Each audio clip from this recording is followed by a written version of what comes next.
Ok, pas de souci. De retour en compagnie de Pascal Feindouno, le Guinéen toujours aussi populaire à Saint-Étienne. Vous allez bien? Très bien, et vous? Et vous faites quoi en ce moment? Ben, tranquille, hein. Je suis là, dans le coin encore. Vous avez arrêté le foot ou pas? Non, pas encore. Avec moi, non.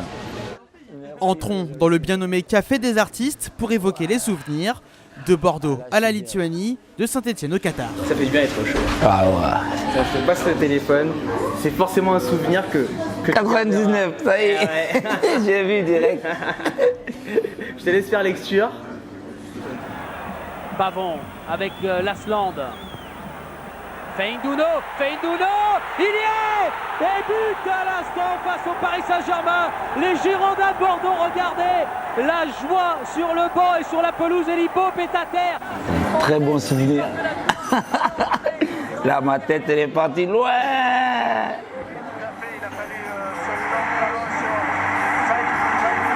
Tu vois, c'est ça qui me manque, l'ambiance comme ça. Quand le terrain il est plein, t'as envie de jouer. Et est-ce que c'est le plus beau moment de votre carrière? Ah, je dirais oui, parce que maintenant, pour être champion de France, c'est difficile. Hein. Ah, maintenant, il y a les grandes équipes, maintenant, c'est chaud. Hein. Donc, quand c'est comme ça, il faut profiter. Après cette belle époque en France, vous décidez de partir au Qatar, au sommet de votre art. Beaucoup de gens ont été déçus, notamment vos fans, privilégier l'argent au détriment du sportif. Est-ce que vous avez eu des regrets après ça? Non, j'ai pas eu de regrets. Comme je dis à chaque fois, il faut jamais regretter dans la vie.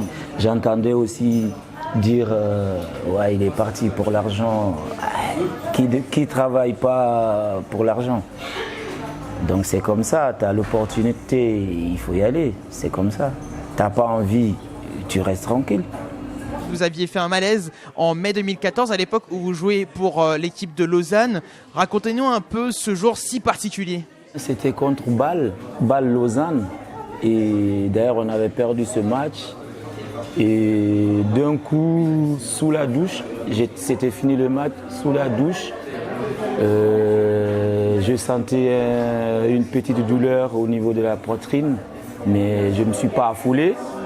Et au fil du temps, ça montait.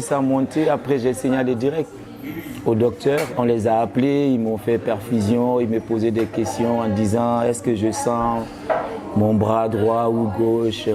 On me pinçait, je dis oui, je sens. Après, ils ne se sont pas affolés. Après, ils m'ont emmené directement à l'hôpital. Et l'hôpital, c'était juste à côté. Heureusement pour moi, donc la chance. Donc, ce n'était pas mon jour. Mais en même temps, il y a eu des cas symboliques et très malheureux, comme le décès de Cheikh Tioté en mars dernier. Vous comprenez quand même que les gens s'inquiètent pour vous? Pour les gens, c'est grave. Pour moi, c'est pas grave parce que bon, voilà, j'ai discuté avec les docteurs. Comme l'intervention c'était à Bâle, donc c'est côté allemand. Donc pour eux, il n'y a pas de souci, je pouvais recommencer à jouer. Et en France, non. C'est quand même une drôle d'idée d'avoir été en Lituanie. J'ai fermé les yeux et je suis parti. Mais c'était pas un choix par défaut, parce que justement à l'époque vous cherchiez. Oh, parce que tellement je voulais jouer, donc n'importe quel moment on m'appelait, j'allais partir quoi. Ouais. Voilà, c'est pour jouer et puis pour montrer aussi que voilà, tout va bien. Parce qu'une fois que tu as ça, les gens ils ont peur pour toi. Donc j'ai essayé et puis voilà, tout va bien.